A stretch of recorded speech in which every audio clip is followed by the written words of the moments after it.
Nadreen, Pakistan Tehreek Insaf ने बड़ा कामयाब जलसा किया है। जलसे के हवाले से चंद चीज़ें मैं आप तक पहुंचा दूं। एक तो जो जलसे के इंतजामात हैं उन पे बात करनी है, नंबर एक। नंबर दो, हमने बात करनी है जलसे में लोग कितने आए और कहां कहां से आए। नंबर तीन, जो जलसागाह के अंदर हुआ और जो स्टेज पे हुआ वो। और नंबर चार, जलसा का जो कंटेंट था, जो लोगों को कहा गया कि आपको हम एक लाया अमल देंगे आइंदा के लिए, उस हवाले से क्या हुआ। ये इंपॉर्टेंट चीजें हैं जो मैं आपके साथ शेयर करूंगा। नंबर एक तो ये है कि इंतजामात जिस तरह के थे, जिस तरह का एरिया चूज किया गया, लोगों ने बहुत शिकायत की कि यहां पे स्मेल आ रही है, जानवरों की वहां पे आलाइशें थी, वहां बहुत बदबू थी, कचरे का ढेर था जिसको हटाकर ये जलसागाह बनाई गई है, लिहाजा ये जगह ठीक नहीं थी। इससे बहुत बेहतर जगह पेशावर में मौजूद हैं जहां पे ये जलसा हो सकता था, लेकिन डेलिबरेटली इस जगह का इंतखाब किया गया। और जो इंतजामिया की तरफ से रुकावटें खड़ी की गई, ये मैं इंतजामिया की बात कर रहा हूं, तो खैबर पख्तूनख्वा की जो सरकारी मशीनरी है, जिस तरीके से उन्होंने रुकावटें खड़ी की, उनकी वजह से भी लोगों को बड़ी दिक्कत पेश आई। और एक और चीज जो मुझे कुछ जर्नलिस्ट हैं वो बड़े हैरान हो रहे थे अपने, क्योंकि एक बड़ी लंबी इस पर ट्रांसमिशन की, तो हमें एक दो जर्नलिस्ट, मेरी फोन पे उनसे बात हुई, शाकिर अवान साहब ने बताया, कहते जी पुलिस का इंतजामिया का रवैया बड़ा अजीब था। ऐसा लग रहा था कि पाकिस्तान तहरीक इंसाफ का जलसा जिस सूबे में हो रहा है या जिस इलाके में हो रहा है, ये वहां उनकी हुकूमत नहीं है, ऐसा लग रहा था। तो ये जनाब जलसे के इंतजामात हैं। वैसे ये मिर्जा अफरीदी साहब ने किया, तो ये इतनी बदबूदार जगह को क्यों चुना? वहां पे गट्टा मिट्टी, बहुत ज्यादा मिट्टी उड़ रही थी। सहाफियों ने शिकायत की, लोगों ने शिकायत की कि एक हमें धूल मट्टी के अंदर लाके यहां पे जलसा करवाया गया, और स्टेज तो बहुत बड़ा, बहुत ऊंचा, बहुत दूर बनाया गया था, तो वहां पे तो प्रॉब्लम होना नहीं था। बहरहाल उसके बाद जो दूसरी चीज है वो ये है कि जलसे के अंदर कंटेंट, लेकिन लोग तो बहुत बड़ी तादाद में आए, नो डाउट। 2-2, 3-3 किलोमीटर तक लोग बता रहे हैं कि अवाम बाहर फिर रही थी सड़कों पे, और बाहर भी एक बड़ा जम्मे गफीर था।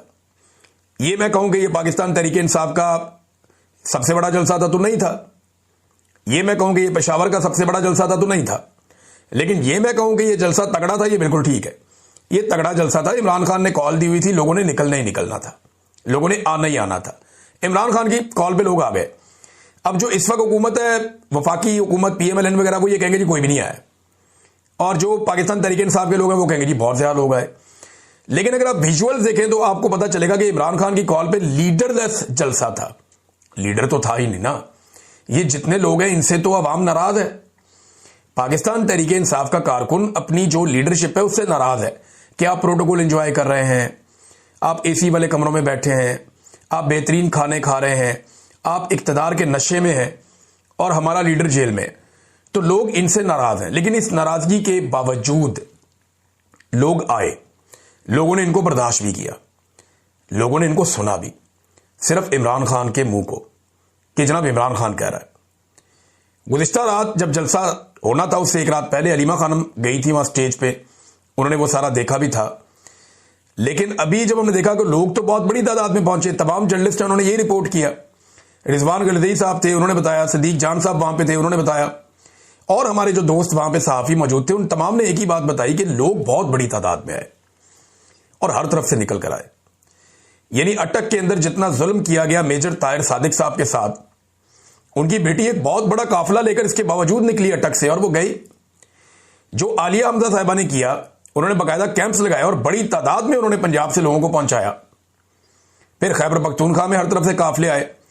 तो एक तो ये बात मैं आपको कंफर्म कर देता हूं जो सहाफियों ने बताई कि जितने लोग भी जलसागाह के लिए निकले, उनमें से बहुत सारे लोग जलसागाह तक पहुंचे ही नहीं, जलसागाह के अंदर भी नहीं गए, क्योंकि मगरिब के वक्त जलसागाह फुल हो गई थी। और इसी वक्त अली अमीन गंडापुर साहब की एंट्री हुई और गंडापुर साहब आ गए जलसागाह में। अब मामला यह है कि जलसे का कंटेंट क्या था, लोग आए क्यों थे। 3-4 बड़े बड़े मामला चल रहे हैं ना इस वक्त। नंबर एक, जो पाकिस्तान तहरीक इंसाफ या आम पाकिस्तानियों के लिए कि इमरान खान जेल में, उनका तो सबसे बड़ा मसला यह बना हुआ कि इमरान खान जेल में, उसको निकालो बाहर। यह मामला था।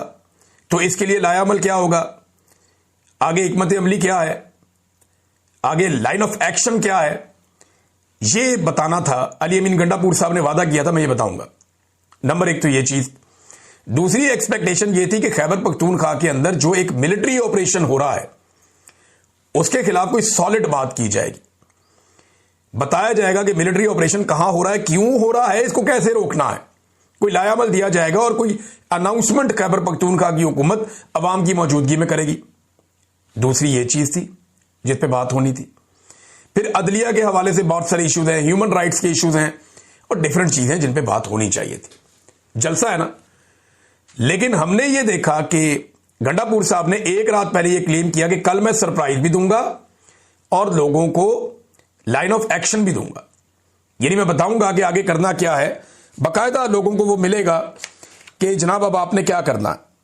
लोग ये कह रहे थे ना कि आप हमें बताएं जनाब कि अब करना क्या है, हम तो आ गए हैं यहां पे, हम तो बार बार आ जाते हैं, लेकिन जो हमें एक बताया जाना चाहिए कि फ्यूचर में करना क्या है और किस तरीके से हमने आगे बढ़ना है और इमरान खान को बाहर कैसे निकालना है, तो वो हमें बताएं। तो ये चीजें नहीं हुई जलसे में। मैं खास तौर पे गंडापुर साहब के लेवल पे बात कर रहा हूं, वो इसलिए कर रहा हूं कि उनसे तवक्को थी ना, जिस वक्त गंडापुर साहब पहुंचे उस वक्त जलसा अपने पीक पे था, यानी पंडाल के अंदर सबसे ज्यादा आवाम उस वक्त मौजूद थी। तो बजाय इसके कि वो अपनी बारी का इंतजार करते, नॉर्मली तो ये होता है ना कि वजीर आला तो आखिरी 2-3 तकारीर में एक तकरीर वजीर आला की होती है, जो प्रोटोकॉल है वो तो यही है कि बैरिस्टर गौहर और सलमान अकरम राजा से पहले गंडापुर साहब तकरीर करेंगे और इनके बाद फिर कोई भी नहीं करेगा। लेकिन एक अजीब बेतरतीब किस्म का जलसा था, कोई समझ नहीं आ रही थी कि इसको चला कौन रहा है और ये चल कैसे रहा है, कोई एक लिस्ट ही नहीं थी। गंडापुर साहब ने देखा इस वक्त रश बना हुआ है, आवाम बहुत ज्यादा आए, फटाफट माइक पकड़ा, तकरीर कर दी। टीवी चैनल से ये रिपोर्ट किया, मैंने मकामी सहाफियों से पूछा, उन्होंने कहा जी ऐसा नहीं है और इस पैमाने पर नहीं है, स्टेज था ही बहुत दूर, लोग नीचे से रोला डाल ही नहीं सकते थे। गंडापुर साहब ने 5 से 6 मिनट के बीच में एक तकरीर की, लेकिन इस पूरी तकरीर में कोई लाइन ऑफ एक्शन नहीं था, इस पूरी तकरीर में कोई लाया अमल नहीं था, इस पूरी तकरीर के अंदर कोई सरप्राइज नहीं था जो उन्होंने वादा किया। गंडापुर साहब हमेशा वादा कुछ और करते हैं, करते कुछ और है। पहले कहा डी चौक जा रहा हूं, निकल गए, फिर कहा डी चौक जा रहा हूं, गोलियां खाऊंगा, वहां पे मर जाऊंगा और मेरा जनाजा पढ़ा देना, अगर मेरी लाश ना मिले तो गायबाना नमाज जनाजा पढ़ा देना, फिर निकल गए, भाग गए वहां से। और अब उन्होंने रात को कहा कि जनाब मैं कल सरप्राइज देने जा रहा हूं, कोई सरप्राइज नहीं दिया, ना कोई लायामल दिया गंडापुर ने। असद कैसर साहब की तकरीर बड़ी जानदार थी, उन्होंने यानी ऑपरेशन के हवाले से गंडापुर ने कोई वजाहत नहीं की, कोई खुल के बात नहीं की, कोई सरप्राइज नहीं दिया, कोई बड़ा ऐलान नहीं किया, बल्कि अली मोहम्मद खान साहब ने एक दिन पहले उनके हवाले से जो समा टीवी के ऊपर एक खबर चलाई गई थी कि कोई बड़ा ऐलान मुतवक्के नहीं है जलसे में, वो खबर दुरुस्त साबित हुई कि अली मोहम्मद खान साहब की जो इंफॉर्मेशन थी वो शायद ठीक थी। और एक चीज हुई कि आर्मी चीफ से दरखास्त की है इमरान खान साहब का मसला हल करने की गंडापुर ने। अब एस्टेब्लिशमेंट के खिलाफ इमरान खान साहब कुर्बानी दे रहे हैं, इनकलाब ला रहे हैं, वो कह रहे हैं मैं मर जाऊंगा, मैं इनके आगे नहीं झुकूंगा।